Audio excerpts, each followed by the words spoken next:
My Carnage welder is my go-to welder. You want to see how easy it is to get to? Yeah. All right, let's do this. We've got the fastest deployable welder. A Carnage welder is a wire feed welder. It's basically batteries and everything inside of a box. It's quick deployment. Just take out the case, open it up, turn it on, and you're ready to start welding. No pulling batteries or getting cables out. It's literally 30 seconds and you're up and ready to weld. It's very user-friendly, awesome penetration on the welds. The first weekend I was out with it, I had to use it, and it's the only reason I was able to complete the second course in my competition. If you're ranching and farming, you have to have a Carnage welder in your tool bag. If you're a hunter and you're off the grid, the Carnage welder is going to be a necessary tool. You break, let's fix it. 10 minutes later, let's get back on the trail and let's try whatever you broke it on again. I'm able to utilize that in so many different aspects of my life. I always carry a Carnage welder as a part of my off-road gear. Pack it wherever you need to, flip a switch, hook up a ground, and start welding. It's that simple.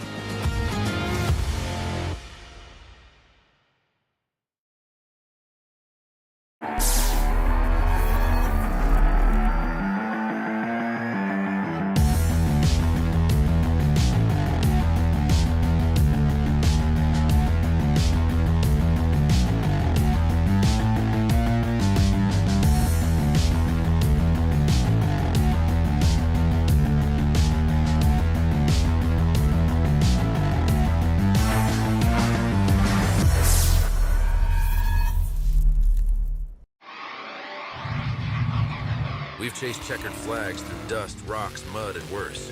We've crowned champions, racked up wins in places where tires go to die. And we're still just getting started. From hammering at hammers to Baja bangers. If it's brutal, beautiful, or just plain ridiculous, we're there. So whether you're bombing through the desert or just dodging potholes in rush hour, tread victoriously with Maxxis tires, built for whatever you're chasing.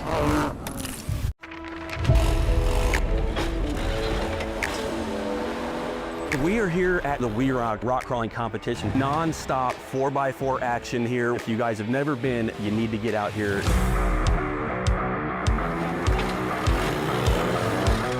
My name is Jake Good, and I run WERock events. It is World Extreme Rock Crawling. It's a championship series that travels the entire country, bringing out the best technical off-roaders in the United States.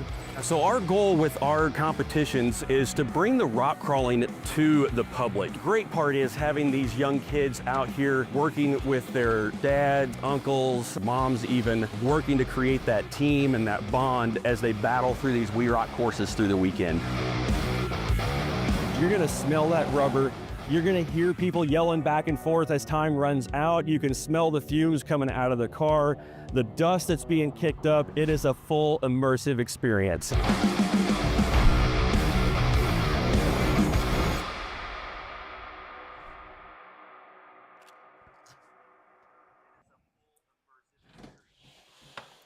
All right, we're live. All right, guys, welcome to another WERock Wednesday. I'm Jake.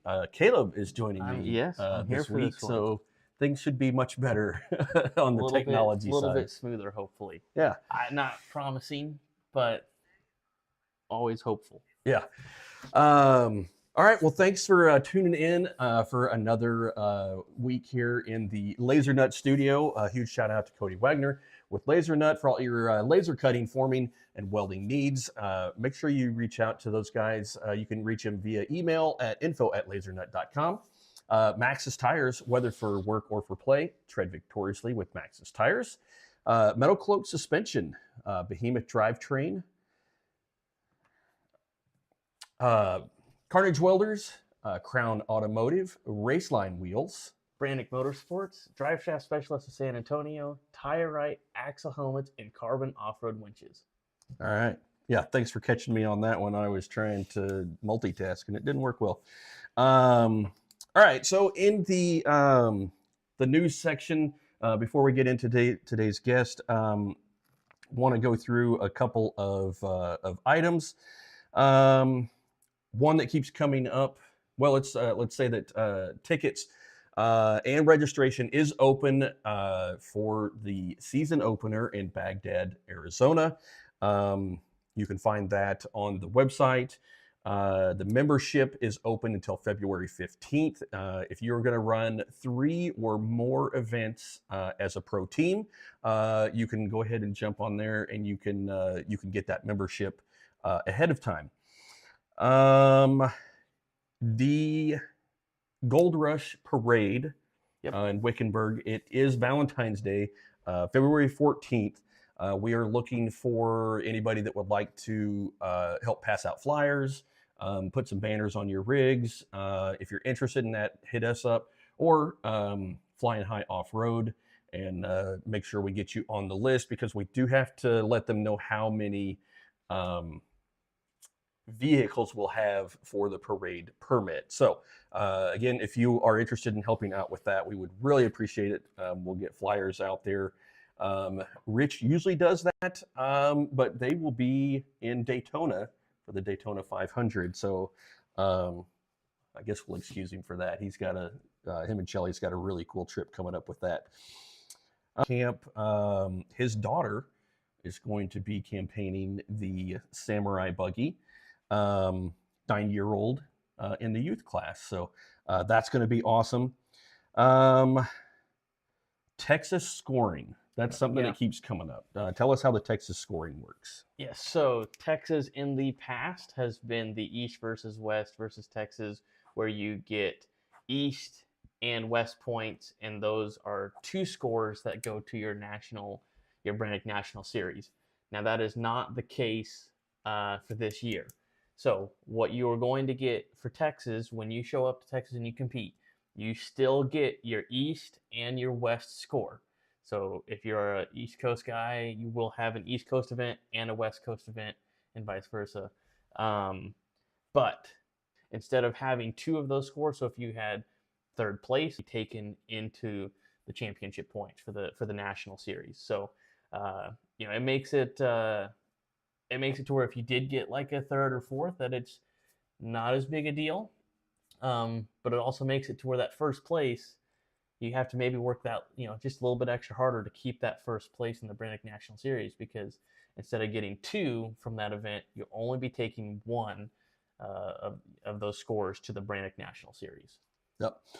All right. And the last thing on our news segment here is the Joe and MG Wilbur fundraiser that they're doing. That is Sunday, February 8th. There's a silent auction you can do. They've got a raffle as well. If you are in the San Antonio area, I believe is where that is. Yep, San Antonio. You can show up, participate in some cornhole, beer pong, RTI flex competition, but they are trying to raise money for them after injuring himself working on some rigs in the shop. So has not been able to work since the accident, and so they're trying to raise some money for that. Make sure the WERock competitors page has information in there, and we'll make sure we get that information shared on the WERock page as well. And lastly, a shout out to Kevin Barwell. Made the news down in Texas for helping first responders get to work. So great job, guys. Way to put a great light on rock crawling and off-roading in general. So thanks for all that you guys do to help other people, and that's awesome. We really appreciate that. So good job, guys. All right, did we have anything else in the news that I'm missing? We got John Sherwin on. We've got Parks Off-Road Photography. Thanks for tuning in and saying hi, guys. I think we can get on to the next part. All right. Well, our guest tonight is in the Off-Road Motorsports Hall of Fame. He has several WERock national championships. Not only that, has influenced rock crawling since almost its inception, and somehow continues to do that to this day. So it's absolutely insane, but we are super excited to have Lance Clifford on. So, Lance, welcome to WERock Wednesday. Hey guys, what's up? Oh man, we are so excited to have you on. We haven't. You came up to some Cedar City events, not Yeah. too far away. Brought the wife's Bronco, which was always great to see. Yeah. You still have that kicking around? Yep, still have it. Ah, good. That is a beautiful machine for sure. It goes to Ace Hardware once a week. It's a daily workout, and all the old guys always come up and tell me their Bronco stories. So. Yeah. Like a nice blazer. Yeah. Nice Scout. Yeah. All right. Well, we're going to kind of jump back into the early days. I'd like to spend some time talking about your experience with competitive rock crawling. But first of all, how did you get into off-roading and rock crawling to start with?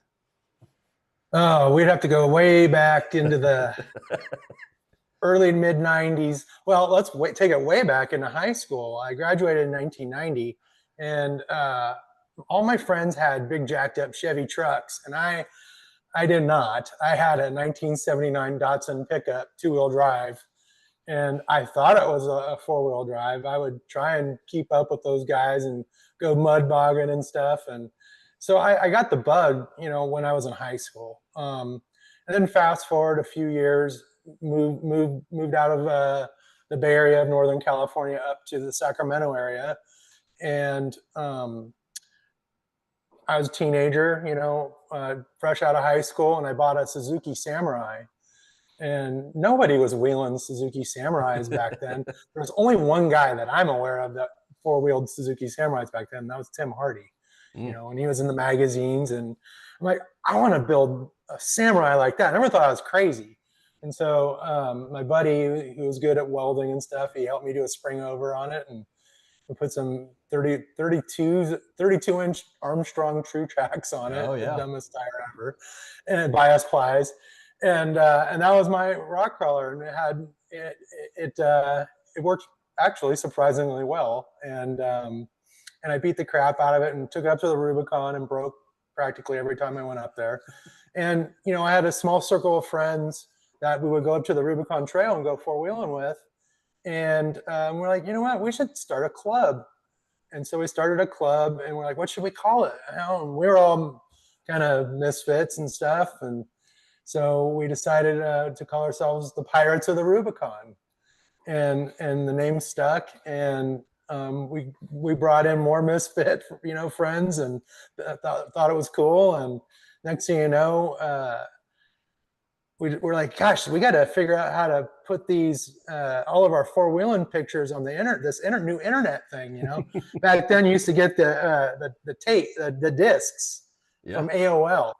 And to get online, for a free month. And so I was like, this is the coolest thing I've ever seen. And I actually had started to go to school to learn how to be a Microsoft network engineer. And so I decided I'm going to teach myself how to make a website. And so I learned how to code and built a very rudimentary website to put our club 4-wheel drive pictures on. And it just kind of went from there, man. It went quick. And I was at the right place at the right time with a good idea. And the next thing you know, it was super popular. And we put a forum on the website, and that was it, man. It just grew exponentially every year. Yeah, that would have been. That's kind of how it started. And that was in the mid 90s. Pirate4x4.com itself was born in 1998 because I got kicked off of our local internet web host. They're like, dude, you're getting more traffic than all of our dial-up customers combined. You got to go. I'm like, crap, what do I do now, right? And so I had this one of the readers of the website. He's like, oh man, I've got this internet startup, and I've got space. I got space on one of our servers for you, but we need to get a domain name. I'm like, I don't even know what a domain name is. He's like, oh, like a .com name, because it was like, an odd web host name. It was like spider.net / Rubicon, and so he's like, why don't we come up with, a pirate name? And like, well, how about pirate4x4.com? And that was it, and we registered pirate4x4.com and just went from there, man. Yeah, and that would have been the BBS, the bulletin board would have been what that was called to start out with, even way before forums.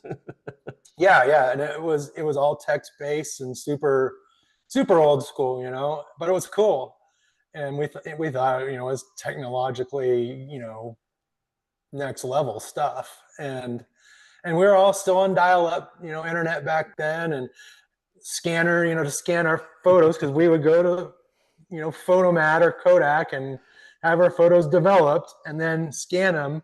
And I had this cheesy hand scanner that you had to run over I'd tape the photo to the counter and scan it, and it was probably another year before I got a real flatbed scanner. It was super high tech, but it was pretty rudimentary back in the early days. And you'd sit there and have to wait for your dial-up to upload one photo at a time, and it was nothing like it is now, that's for sure. Right, yeah, where you've got a computer in your pocket now that is infinitely faster than any of that stuff was back then.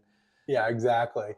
Yeah, and so that was in the late 90s, and then it kind of just kept growing and growing, and we kept having to move the server, when it'd outgrow, it'd stay at someone's, a friend's co-location. And then finally, we moved into a real co-location facility and started getting advertisers. And our very first advertiser was John Bondurant at All Pro Off-Road. He was our very first advertiser. Cool. Yeah. I don't even know if he knows that. Yeah. He was. So we had Bender on last week, and he said that the club that he was in, they were kind of a little too hardcore for maybe the general population of the club. So they started to come and hang out with you guys up in up on the Rubicon. Was that just word of mouth, or did that actually happen through the internet, that you guys came together on runs and things like that? Yeah, I think all that stuff kind of spurred off of the internet, off the BBS forum, whatever you want to call it, because we'd plan trail runs, and even way back in 1997, we were doing cleanups on the Rubicon. We would organize.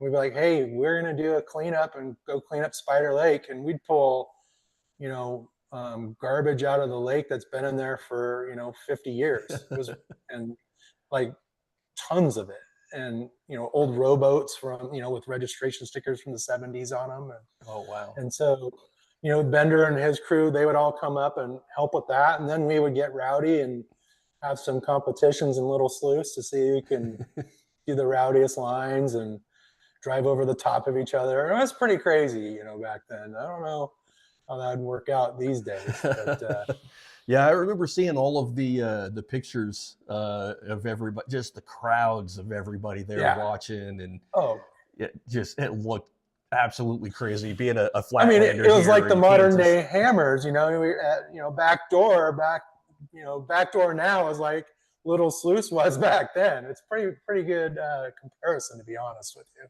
Yeah.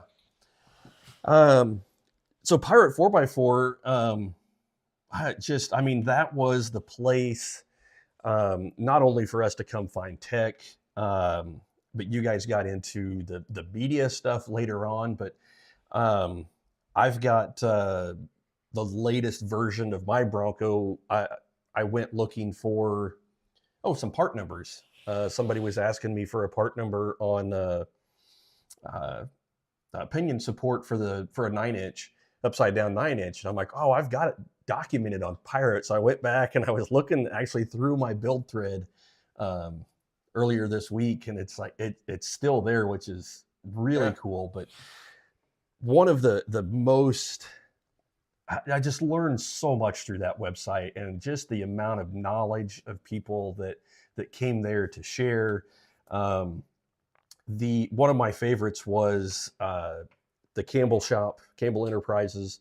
Was it a 2-week build or a 1-week build to build Jason Yeah. Shear's Pro Mod car? I think it ended up being 2 weeks total, but yeah, it was a pretty rapid build, and we tried to do it, live and all that stuff, and it came out pretty cool, and it was a complete runner by the time we were done. And Yeah, I think it actually did make it to the event under its own power, if I remember correctly. Yeah. Like that's a massive undertaking to get to. Now, I mean, Shannon and those guys, they built cars very quickly anyways, but yeah, that was incredible. And the tech that came out of that, it preceded all of the Motor Trend stuff that we have now, and even YouTube and all of that. Like, that was just, the format of that and the knowledge that came out of it has really just kind of compounded into, a lot of the shows that we have now. And on YouTube, is where everything's back to now after Motor Trend. But you guys were very early on covering that stuff. Yeah, I mean, back then we didn't have, Starlink and, 100 gigabit internet connection. So really the challenge with doing everything back then was technology. At Shannon's shop, I don't remember what kind of internet connection it was, but I'm sure it sucked. And, it was probably a residential DSL line that was way overloaded for what we were doing. And that was how it was everywhere. I mean, at the Hammers, good God, there wasn't anything out there, No, you had the cell phone bush. and I had to buy a satellite dish, called a Motosat, and the thing was $12,000 used, and it was $1,000 a month to run it, and so. And it was terribly slow compared to, it was 1.1.5 megabits. And that was at the, pumped up speed, that we would pump it up to for an event. We had to pay extra. So think about that, 1.5 megabits, and, your home right now probably has 100 or, 1,000 gigabit internet. And we were doing everything we did off of 1.5 meg. Yeah. And when we ran, obviously, we went out to King of the Hammers and tried to qualify in 2009. And I think you were running a camcorder like out the sunroof of a 4Runner or something like that. And then I think the following year you came out with the Pirate van, the free candy van there that had the satellite on it and everything. Like, that was,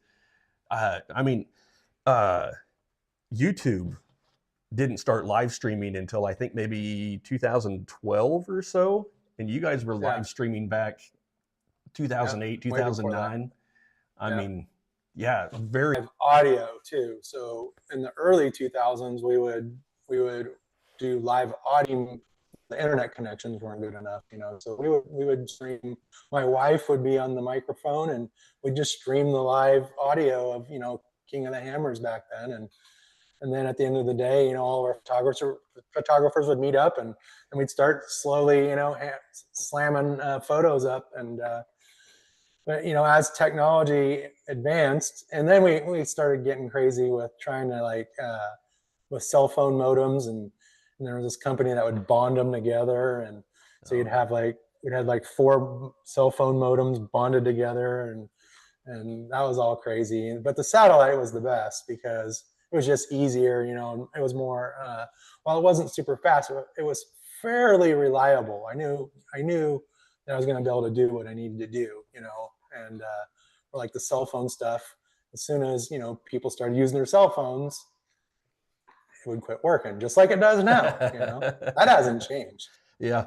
I remember running up and grabbing SD cards from Nolan Grogan. He was up, taking pictures on his digital camera, and then we would run the SD card back down to the Pirate trailer van to get those pictures uploaded as soon as possible. Yeah. So it was it was a lot.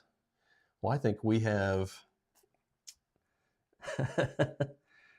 We have We completely lost. Speaking of internet things, Yeah. I think we have completely lost internet on our side here. So I think. Well, it says we're still live. yeah. But I don't know. I don't So know what Zoom has done. yeah. It's- Well, we'll see if we can get. I don't know, after talking about internet Internet was issues, and right- as we're talking about it, Yep. our Starlink is fading in and out. So hopefully we'll get Lance back on here real quick. But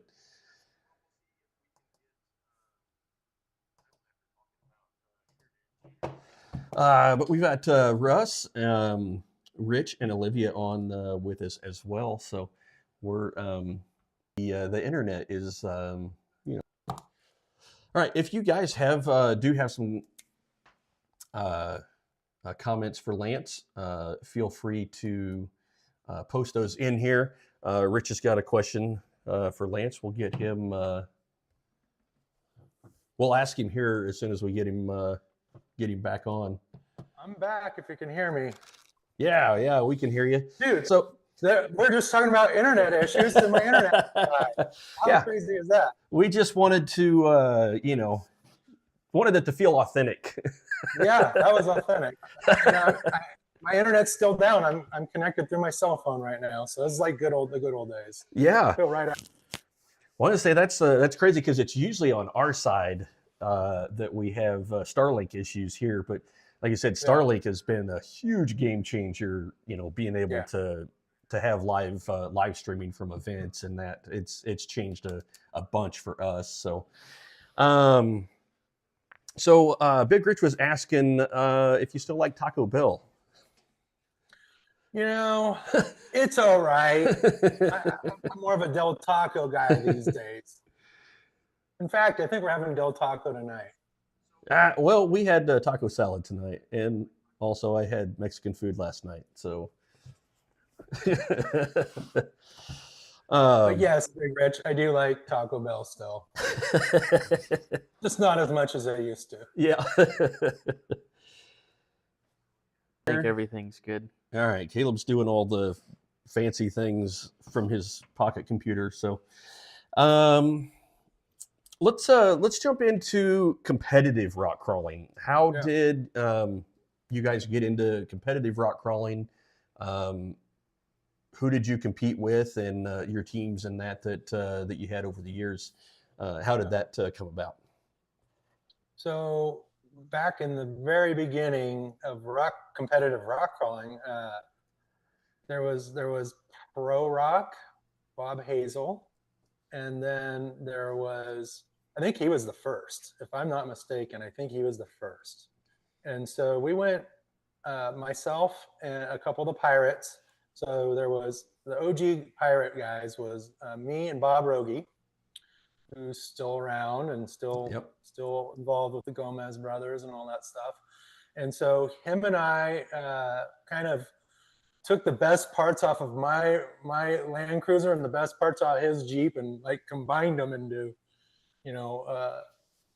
what we thought was a semi-competitive vehicle. And we went down and competed at a couple of Bob Hazel events, Phoenix, I believe, and at the Hammers, and did okay. I don't remember where we placed, but probably like 10th. And just got the bug. It was fun. It was awesome. We were competing against like the Currys, who are super professional. Showing up with the red polo shirts and perfect Jeeps, and like, oh god, these guys. Yeah. And so we did that for the first couple years, and then you had Big Rich came out with Cal Rocks, and so we did his original very first Cal Rocks event, and had a good time with those.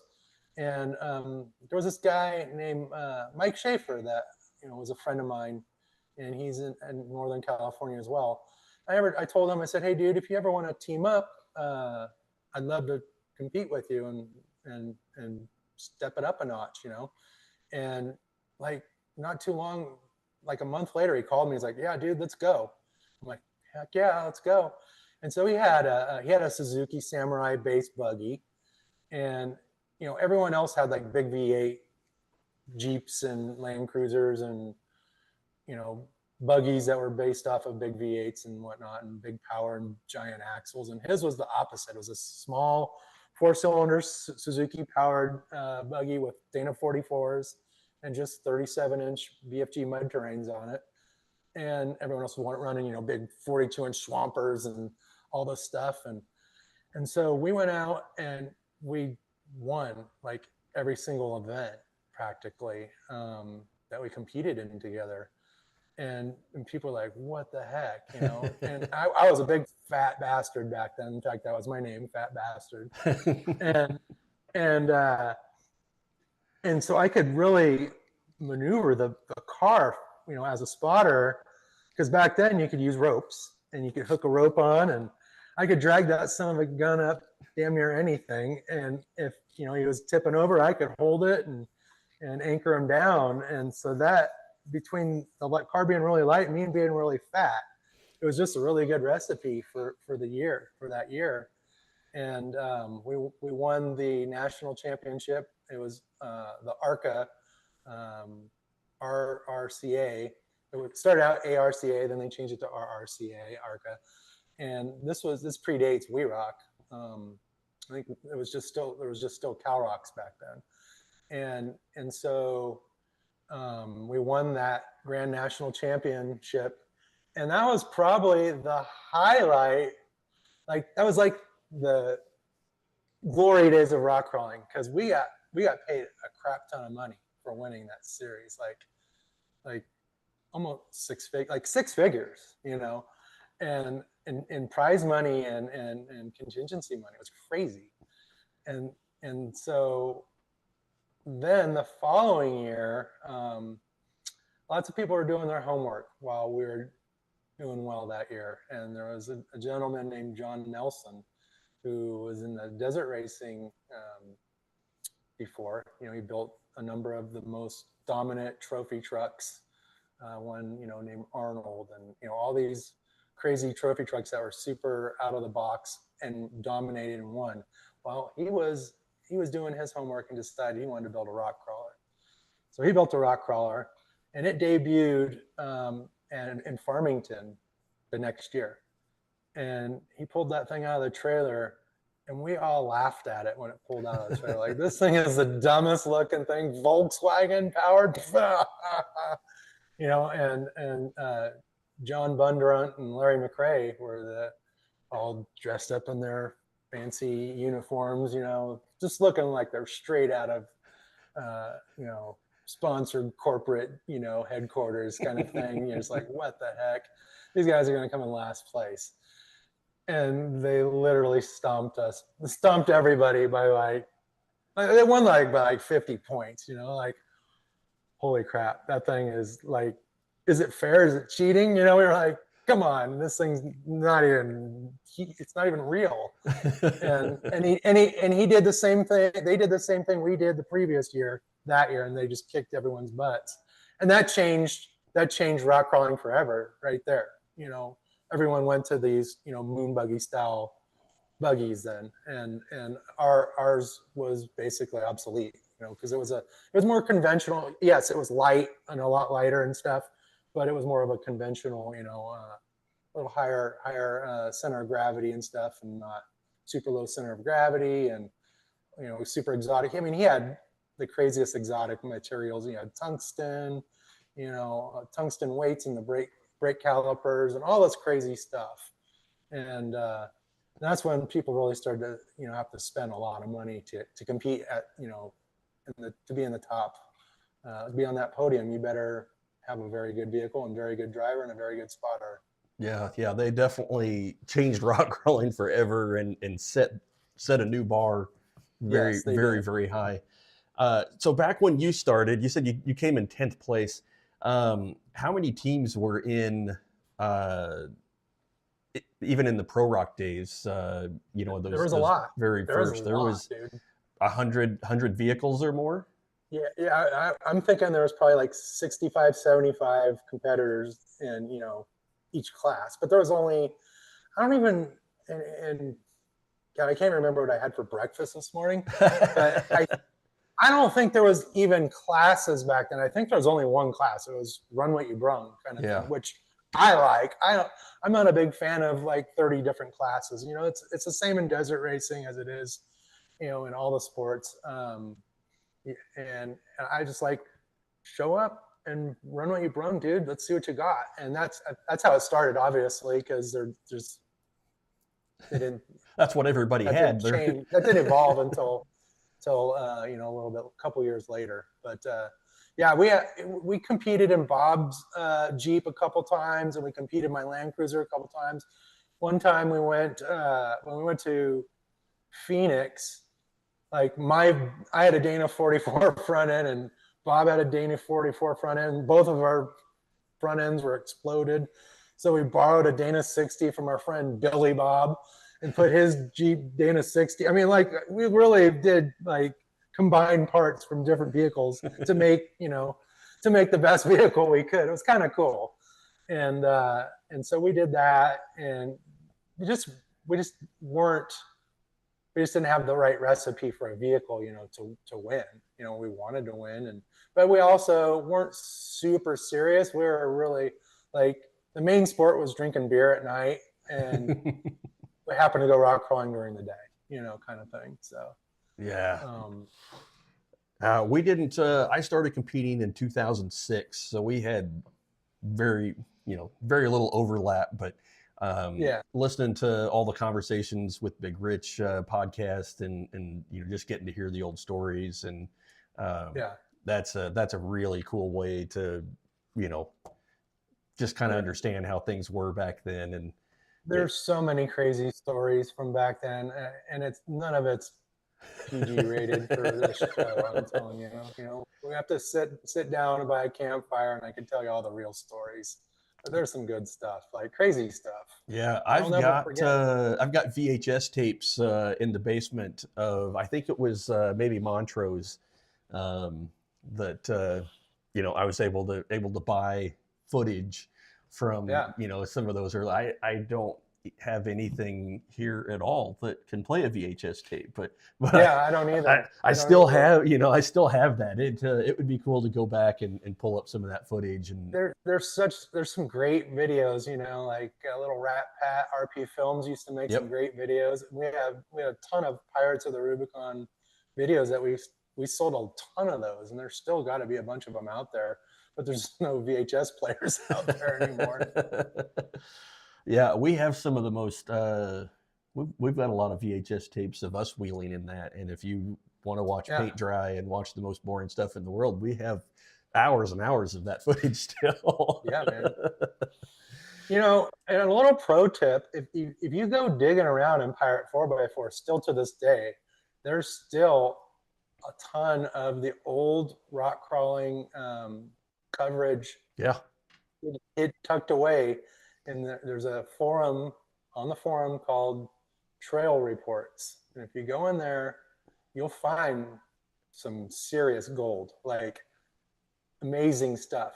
Like because the website used to be like a real website, you know, with, you know, not on the forum, with, you know, articles, you know, like the Bella Vista articles, and, you know, all the trail reports and event coverage wasn't on the forum. It was separate.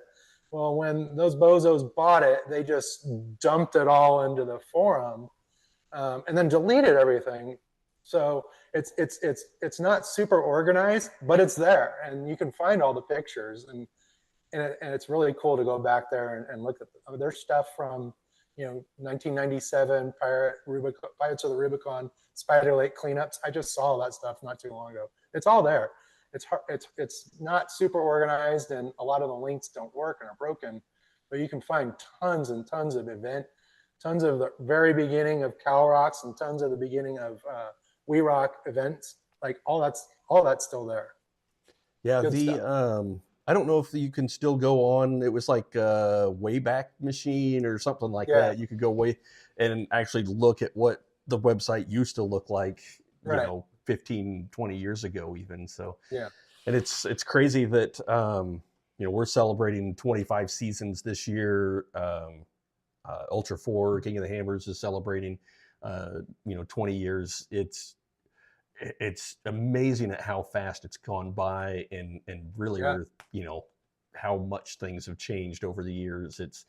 But a lot of that all developed on Pirate 4x4. It just, you know, the tech there was unbelievable.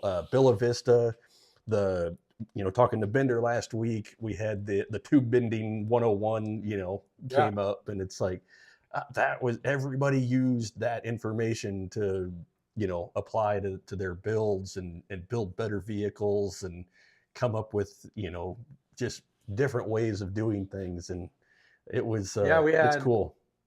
Yeah, we had the 101 series where we did tube bending 101 with Bender, I believe, and then we did some, and then, you know, and we haven't talked about Pirate 4x4 TV yet, but, you know, we No. had the Pirate 4x4 TV show that got pretty popular there. You know, it was an insane amount of work, but we did, you know, welding 101 with Jesse Combs Yep. on there, which was really cool, and welding 102 with Jesse, and you know, a bunch of stuff like that. And when we did the Pirate 4x4 TV stuff, you know, we built a studio in the shop, and it was super redneck, you know, behind the scenes, but it looked pretty. It looked. I'm not going to toot my own horn, but it looked pretty pro deal on screen. Yeah. At least back then, you know, knowing what was not on the camera, you know, on the screen, it was pretty redneck, but it looked good. You know, we had people who were in the, you know, TV industry helping us with cameras and audio and lighting, and so it was a real production. And again, internet was the hardest part of it, because we were based out of Georgetown, California, which is, you know, the last stop before the Rubicon Trail. And there isn't very good internet in Georgetown, California. So we had to buy what was, I don't know if you're, it's called a T1 line. Mm-hmm. And it's, you know, it's a business internet line. And it was, I think, $1,200 a month for that T1 line that we had at Pirate 4x4 headquarters. And that's how we ran the show. So our Pirate 4x4 TV ran on a 1.54 megabit T1 line its whole life.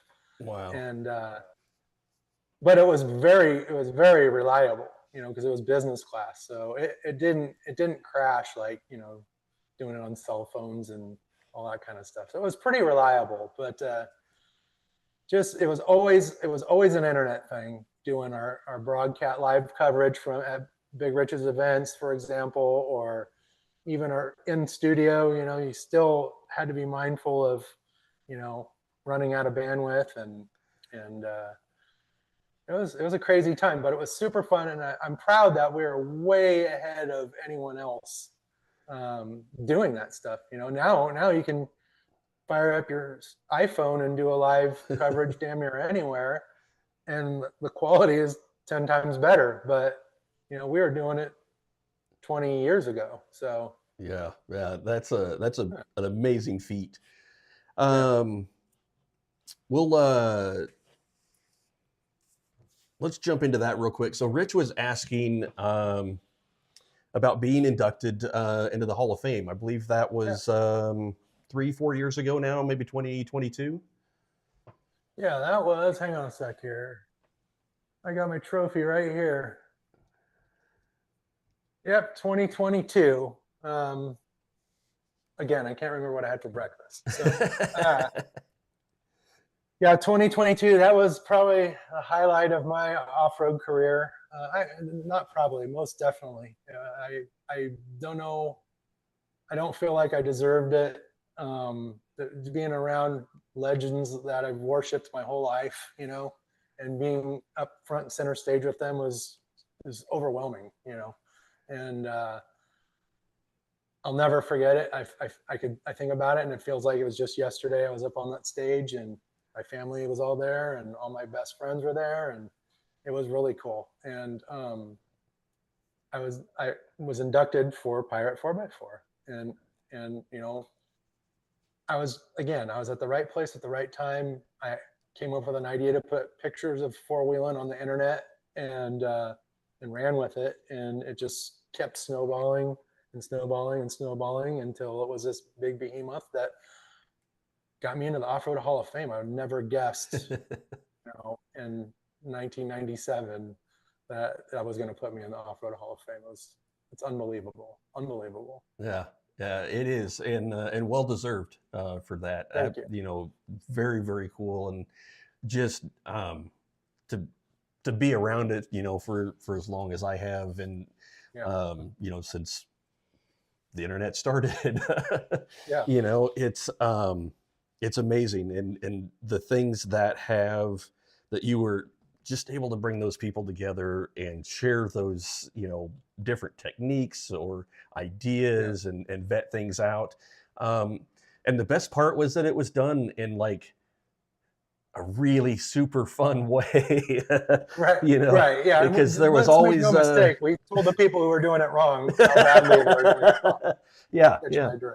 There were definitely a lot of bleach that was recommended to be drunk. Lots of blenders and yeah. But then, and that's kind of what I think. That's kind of what made it what it was. It wasn't. There was no fluff. There was no BS. It was the real deal. And if you came in with some fluff, you got chased out with people and torches and pitchforks. You were not going to, come in and show us your stupid Jeep on 31s, and you were going to get made fun of. And when you came back on 40s, then all right, we'll talk to you. Yeah. So you've done all that. You got inducted into the Hall of Fame. You moved up into the St. George area and started selling real estate. And I remember. Here's the deal. Here's the deal. Let me tell you something. So I started at a very young age, in off-road, and then in the 90s, I built this website. And in 2000, I quit my job as a networking guy and did Pirate 4x4 full time. And so I was my own boss that whole time. And then when I sold Pirate 4x4 and stayed on board with the company that bought it, and then when they decided they had enough of me, then I'm like, crap, what am I going to do with my life? I am kind of unemployable. I've been working for myself. I can't go work for the man, I don't think. I think I'd get fired immediately, So I'm like, what the hell am I going to be able to do? And so my mom was a realtor when I was growing up. And so I decided to flip houses with my mom selling them. And so I'd go and buy them off the courthouse steps. This is still when I lived in California. And so I did that for a couple years. And then I got the tax bill for selling Pirate 4x4, okay, from the state of California, in the United States. And the bill from the state of California was so big that it made me mad. And I said, screw this state. Sorry to those of you who live in California. But I said, we got to go. I told my wife, I said, listen, we need to go somewhere that is more affordable real estate, doesn't have stupid taxes, has good off-roading, has low crime, good weather. Those are my picks. I told my wife, I said, you can pick, because she's an accountant, number cruncher. I said, you can pick wherever you want to go. As long as it has those things, I'm happy. I don't care. And I figured she'd pick like, Phoenix or something. And she's like, dude, St. George area. And we had been there, obviously, for rock crawling competitions over the years. So I was familiar with it. And so like, heck yeah, let's go check it out. So we took the motorhome down there, and this is the place. This is the place. And if we don't like it, we can move. It's not like you're trapped there. And so that was a long time ago. That was 13 years ago. And I didn't know, I only know one person that lived here. Actually, technically I knew two. Phil Howell, who used to be the editor of Sport Utility and Off-Road. Utility and Off-Road, and Todd Little, who used to be compete in WERock. And those are the only two guys I knew that lived here. And so I was looking with a realtor, and we couldn't find a house, and we had really specific criteria. We wanted all the stuff, a pool and a shop for the Jeep and all that stuff. And so I called Phil Howe, and I'm like, dude, do you know anybody that's selling a house? He goes, yeah, I am. And so he sent me pictures of his house.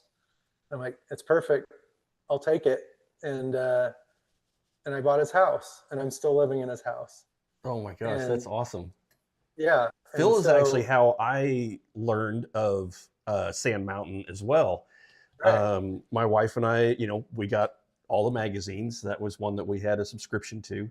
And he posted a picture on the cover of the magazine that was at Sand Mountain with the reservoir in the background. And she goes, we need to go to this place. And when was the reservoir done? Was that, or would they have, could it even be pre? It's been in there for a while. Yeah, early 2000s. Early 2000s. Rich would probably know.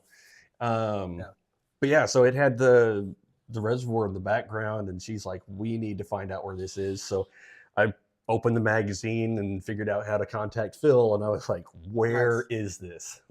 This just looked like the coolest thing ever. And so I moved. I told everyone I'm moving to Utah, and they're like, dude, what are you thinking? That's crazy. You're not a Mormon. That's what everybody asked me. I go, well, they're nice people, they're easy to get along with. We're gonna give this a shot. And so I'm not going to say we're the first people of off-roaders. Obviously, there's plenty of other off-roaders that were already here, but we were the first off-roaders that I knew to move here, other than Phil and Todd Little, and Dean Bullock, of course. Dean Bullock is up in Cedar City, though. And so we moved here, and I'm like, yeah, we should have moved here 10 years ago, And so when we moved here, I decided to get my real estate license because I didn't want to do the house flipping thing anymore. It was a little too stressful and sketchy, find stuff like that. So I just got my real estate license, and the place sold itself. You have some friends come visit, and they're like, I need to move here. I need to move here. It's like, it's heaven. You go to Ace Hardware and you buy a can of spray paint, a 2x4, and an AR-15 and walk out with it. All of us California people are like, that is unheard of. It blew our minds that you could walk out with an AR-15 with a 10 30-round clips with you, magazines with you, and in California that's not happening. And so the place sold itself. So I sold a ton of houses to all my off-road friends, and they all moved here. And so, and Little Rich was one of them. He moved from Alaska down here to Laverkin at the time, and then he got this great idea of something called Trail Hero and all that stuff. And and to rewind a little bit, Big Rich lived in Cedar City, when I first met him, and that was I stayed at his house the first time I ever came to Southern Utah, which was really cool. Thanks, Big Rich. And so it felt natural to move here. And like all the Mormon stuff was nonsense. They're all, obviously there's Mormons here, but they're all cool people, and they run a tight ship, man. Yeah. Minimal crime, no garbage everywhere. It's a good place to live. And I said, well, we'll live here for a couple of years and then we can move on. And we're not moving. We're here for the long haul. So. Yeah. So with that, I will blame you for what has happened with rock crawling where it is right now, because Sand Mountain, it's just a combination. It's a hardcore Moab, and it's a super friendly, amazing place to live version of Johnson Valley. It's hardcore rock crawling, but it's a place you want to take your family, a place you can live. Yeah. And it's just, I think it has changed rock crawling again. The fact that, these guys are selling $200,000 to $250,000 rock crawlers as fast as they can make them. Right. That crazy. that is all based out of the St. George area and Sand Mountain, just because it is such a welcoming place. It's and that's the key word, is welcoming. It stole all of Moab's thunder. No offense to Moab, it's still an amazing place to go and go rock crawling and stuff, but they kind of shot themselves in the foot, if you ask me. They were super became off-road unfriendly, and Hurricane, here, they roll out the red carpet still, to this day. We love to have rock crawler guys here, and that makes a big difference. That makes a huge difference in being welcome here versus not being welcome and getting harassed and all that kind of stuff. And then you're like, oh wow, well, I could actually make my own trail and call it Billy Bob's trail out in Sand Mountain, and try that in Moab and see what happens. Right. Good luck. Yeah, it will live on with your name on it, because yeah. they'll make an example out of you. Right, exactly. So I mean, and obviously there's way more to it. We've got desert. You drive literally from my back door to the Grand Canyon all off road here, and that's insane. You could literally drive to the rim of the Grand Canyon, look out, and all off road, 100 miles of off road. Yeah. And that's a pretty unique thing to be able to do. Yep. Turtleweep is an amazing place to visit if anybody gets the opportunity to do that. But not only that, you've got Page down there with Antelope Canyon, Lake Powell, Lake Powell. Zion. Rich told me, it's like Lion? Zion. There we go. Lion Zion. I'll get it right. Yeah, Zion. But Escalante and Bryce and all the way up into Cedar City is unbelievable. It's my favorite place in the country to explore, and that's all right there on your doorstep. It's unbelievable. I've lived here 13 years and I still haven't scratched the surface. It's there, like you said, there's an incredible amount of stuff to explore, and not just in Jeeps. You've got side by side, that you can go out, for 100 miles, mountain bikes, hiking, fishing, hunting, everything. It's all here. Yeah. I almost sound like I'm trying to sell you guys something, but it seems like a perfect fit, being that you were in real estate, and it, like you said, it sold itself. We were at Trail Hero 2 or 3 years ago, and at the gala Wednesday night with the local, I don't know if he was county commissioner or something like that, but local government got up and gave a speech, and he's like, hey, this is Utah. Like, this is the United States. This is not California. Like, we support you guys. And it was unbelievable to hear that coming from, that position. And it shows. It has become the place to wheel, thanks to Trail Hero and Little Rich, with exposing everyone to how amazing that place is. And then again, the reason he was there was because your wife picked that place. So again, like, yeah, it's all Renee's fault. Yeah. Oh, well, very cool. I don't think I really had much else. I know we could spend a lot of time talking about Baja. You have so many stories that we could talk about, but I want to thank you for taking time out of your evening and jumping on a WERock Wednesday with us. We are super excited about the 26th season. We will have a UTV specific event to go along with our Cedar City event this year, so just up the road from you, and that's always a fun place to come visit. And hopefully we can find something not BLM related down there in your neck of the woods sometime. So if you ever see anything that looks like it'd be good for us, let us know. We'd love to come check it out. I will. Absolutely, dude. So, Big Rich says thanks as well. So, yeah, thank you guys for tuning in. But Lance, thank you so much for taking time, and congratulations on the impact that you've made in this off-road arena is unbelievable. So keep up the good work. Thank you. Appreciate it. All right, buddy.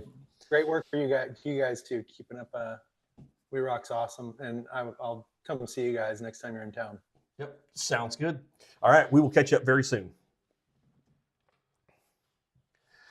All right, man, that I get excited, and Lance is one of those guys that's been around since the inception of all of this stuff. And if he wasn't doing it personally, he was promoting it with the website, and then now through real estate. So absolutely, you coming along now with the Facebook world, it's hard to imagine what the tech that you missed out on with having one place that you could go and just find everything you needed to know about off-roading was on Pirate 4x4. So I couldn't imagine what it's like to not have that resource growing up. So I would say I pretty much still did. It was just a person. Yeah, it was just filtered through me. Yeah. So it was actually worse. Exactly. It was a slightly dumber take on it. Yeah, well, it's Tuesday every day here, and someday I'll explain that to you. But till then, we'll read some bedtime stories from the trailer park, and so, all right. Thank you guys for tuning in. As always, a huge shout out to Laser Nut, Maxxis Tires, Metal Cloak Suspension, Brannick Motorsports, Behemoth Drivetrain, Carnage Welders, Crown Automotive, Raceline Wheels, Drive Shaft Specialist of San Antonio, Tire Right, Axle Helmets, Carbon Off-Road Winches. Tickets, like and share the event page if you could. We really appreciate it. Thank you guys for tuning in. We will catch you here next week. We'll talk more about Baghdad and what's going on at King of the Hammers. So we'll see.